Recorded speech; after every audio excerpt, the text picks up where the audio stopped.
અમરેલીમાં જે લેટરકાંડ ચાલે છે અને જે છેલ્લા 8 દિવસથી સમગ્ર અમરેલી જ નહીં પણ સમગ્ર ગુજરાતની અંદર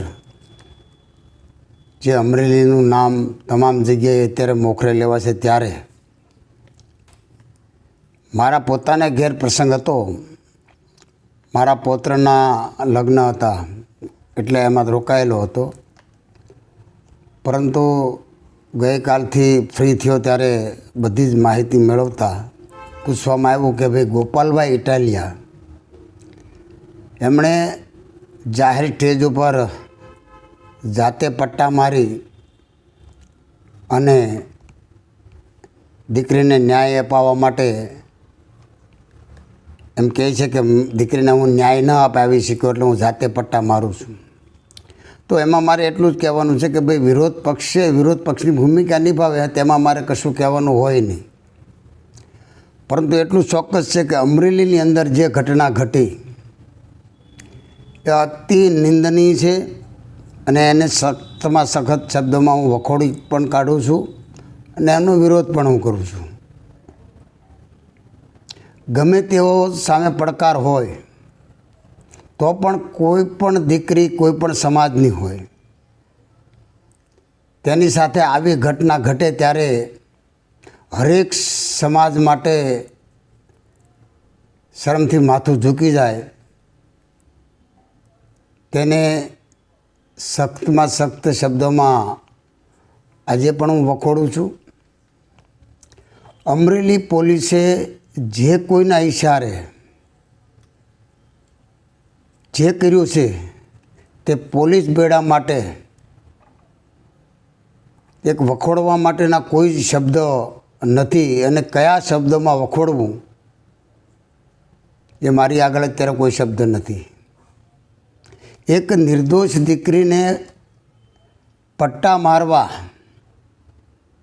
અને અમરેલીની ભર બજારમાં સરઘસ કાઢવું અને અમરેલીની પોલીસ સમગ્ર પોલીસ વિભાગનું માથું શરમથી ઝૂકી જાય તેવું કૃત્ય જ્યારે કરે તે માફ કરવાને પણ લાયક નથી.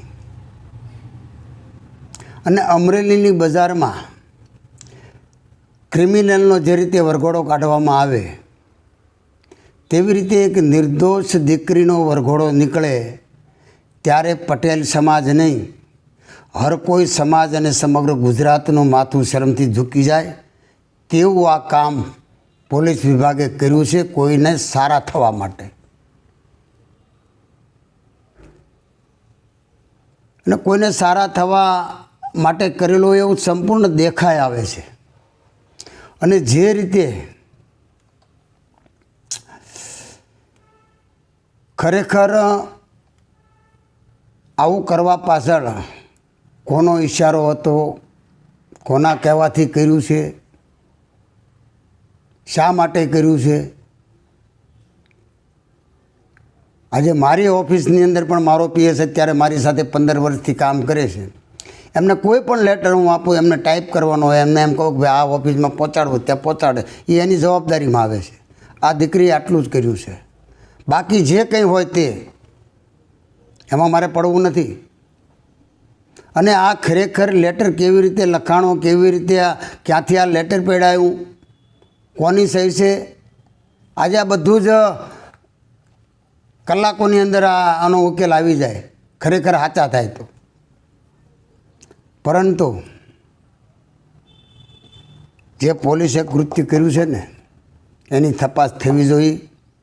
કોઈ પણ ગુનેગાર હોય, કોઈ પણ ચાહે અધિકારી હોય યા પદ અધિકારી હોય, તેને સજા થવી જોઈએ ને તો જ આ દીકરીને ન્યાય મળ્યો ગણાય, બાકી ન્યાય મળ્યો ના ગણાય. આજે જેમ ઘાણીના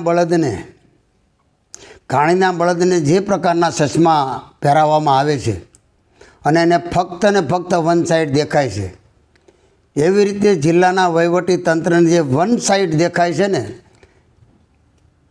એ જોવાનું બંધ કરે અને સાચી વાત દરેક વ્યક્તિની, દરેક અરજદારની સાંભળે, કાન પણ ખુલ્લા રાખે અને આંખ પણ ખુલ્લી રાખે. ત્યારે જ આ જિલ્લામાં વ્યવસ્થિત થશે. એમાં મને કહેવામાં જરા પણ યતિશોક્તિ નથી, એટલા માટે કે જિલ્લાના જાહેર જીવનમાં છેલ્લા 30 વર્ષથી છું. 30 વર્ષમાં ક્યારેય જે ઘટના ન ઘટે એ ઘટના આજે અમરેલીની ઘટી છે. ત્યારે પાર્ટીને તો નુકસાન થયું જ છે, એમાં કોઈ શંકા નથી, પણ પાર્ટીની અંદર બેઠેલા નેતાઓને પણ આજે શરમથી માથું ઝૂકી જાય એવું આ કૃત્ય થયું છે. ત્યારે હું મારા ભારતીય જનતા પાર્ટીની સરકારને, અમારા મુખ્યમંત્રી આદરણીય ભૂપેન્દ્રભાઈ પટેલ, અમારા ગૃહમંત્રી આદરણીય હર્ષભાઈ સંઘવી, અમારા પ્રદેશ અધ્યક્ષ આદરણીય CR પાટીલ સાહેબને પણ વિનંતી કરું છું કે આ બનાવની અંદર ખરેખર તપાસ થવી જોઈએ. દૂધનું દૂધ અને પાણીનું પાણી થવું જ જોઈએ. એક ભારતીય જનતા પાર્ટીના કાર્યકર્તા તરીકે અને પૂર્વ સાંસદ તરીકે હું આપને વિનંતી કરું છું. ધન્યવાદ.